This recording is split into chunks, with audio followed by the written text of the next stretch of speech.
And good evening again at 5:30. I'm Diana Williams. And I'm Sade Bitter-Noir. New this half hour, Superstorm Sandy having an unexpected impact on pending court cases. Specially stored DNA information, guns, cars, all held as evidence, were destroyed by Sandy's rising waters. The evidence housed in two large NYPD warehouses and unprotected against the surge. Eyewitness News investigative reporter Jim Hoffer is here with more on what it all means. Jim? It could mean criminal cases tossed out, and some say even wrongful convictions. The NYPD isn't saying much about the extent of the damage to evidence, but when you see the location of one of these warehouses, you wonder, what were they thinking? Surrounded by water, this NYPD evidence warehouse in Red Hook, Brooklyn had no chance of escaping the superstorm.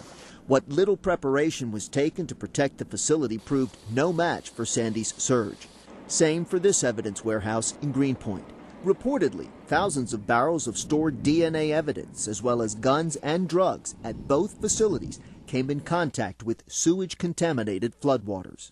From a societal standpoint, this is highly problematic. Former Brooklyn prosecutor David Schwartz says the impact could be tremendous.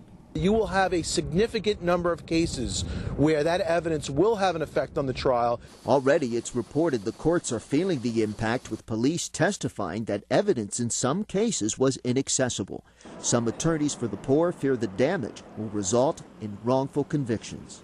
New Yorkers are often accused of crimes wrongfully, and they're entitled to have an opportunity to prove their defense. And if the evidence has been lost, they can't. The Brooklyn's district attorney's office would not say whether the NYPD has briefed them on the damage, but in a statement to Eyewitness News, a spokesman said, "We will continue to notify attorneys as soon as we learn that vouchered evidence has been stored in one of the two damaged facilities, and will continue to examine the issue on a case-by-case basis." Meanwhile, the impact of the damaged evidence could be felt in the courts for years. There could be motions being brought after conviction later on that says that lost evidence would have exonerated the criminal defendant, and therefore the entire case should be dismissed. So you'll be seeing these motions for years to come. Just minutes ago, the NYPD confirmed that there has been 6 instances so far where the court was told that evidence for a pending case existed but was unavailable because of the 2 sites closed because of contamination.